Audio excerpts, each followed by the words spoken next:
solid yan. Solid na kahoy ko talaga. Hindi pa ito.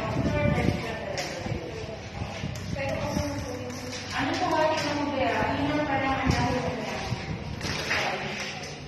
Kasi pwede naman yung gawin kung balang na talaga ng magkaroon ng kwarto. Ako hindi na gagawin kung balang kwarto. Yun, kung gusto niya talaga sir na magkaroon ng kwarto dito, yung space na yan, pwede naman. Kasi yung sa likod space sa harap, napakalaking area na yan eh. Hindi naman na niya tayo naglagawa. So, pwede naman. And ang laki lang po ng restroom nyo. So, kung ano na lang anong washing machine naman na yun. Pero pwede naman din kasi manawan naman yung harap. So, kahit na meron kayong garahe. Yun nga lang, sana mabutin natin yung corner kasi diba sinabi ko naman sa'yo. Mabutin sana natin yung corner pero expect natin na mas mataas yun. Tingnan natin sa taas ng mga gamit.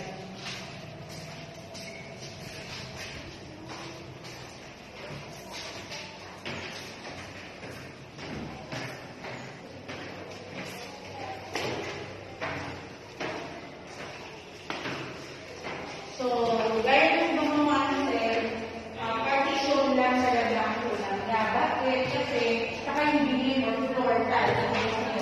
Kasi mayroong mga bars na actually ginagawa nila sa floor. Yun na lang mahulid na siya. So, yung iba talaga, kulang talaga.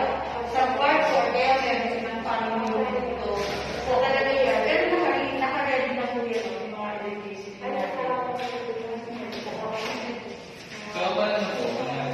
Ilan taon siya bago gusto mo na 610 na? Usually kasi sir, inform kasi sa akin.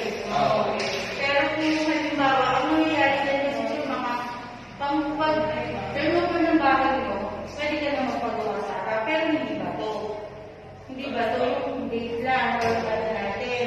Then after mga 3 years, 5 years, yun. Pero pag total yung hindi ba, halaga dito, ganyan, sir. Expect mo na yan 5% pataas na yan. Oo, ganyan po siya. Pero kung yung mga minimal na nilalaga, yung build and expansion, natulad yung safety, security sa likod, yan, pero hindi na yung pagkawa. So, meron naman din, sir, kasama yan, kung yung matira, diba, nag-gusto ka kayo today. So, kailangan yung matira orientation. Ngayon pa lang meron, bago kayo magdakit ng reservation fee, sasabihin mo na sa inyo, ito yung project namin, lahat yan. Then, bago kayo, wala kayo tax, kapag-reserve na kayo. Before mag 30 days, bago kayo magbayad ng first down payment nyo, meron siyang first appearance na tinatawag.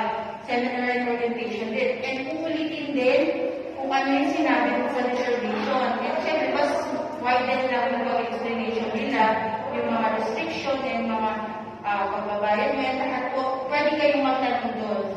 Ganun ang ginagawa. Pero hindi na kayo, alam mo, online na rin eh. So, kahit nasa bahay mo, pwede. Ano siya. So, ang gagawin na lang natin ay kukuha ko ng mapa, then tatapitan natin kung saan po yung available nila. Dito po pala ang pag-price nila po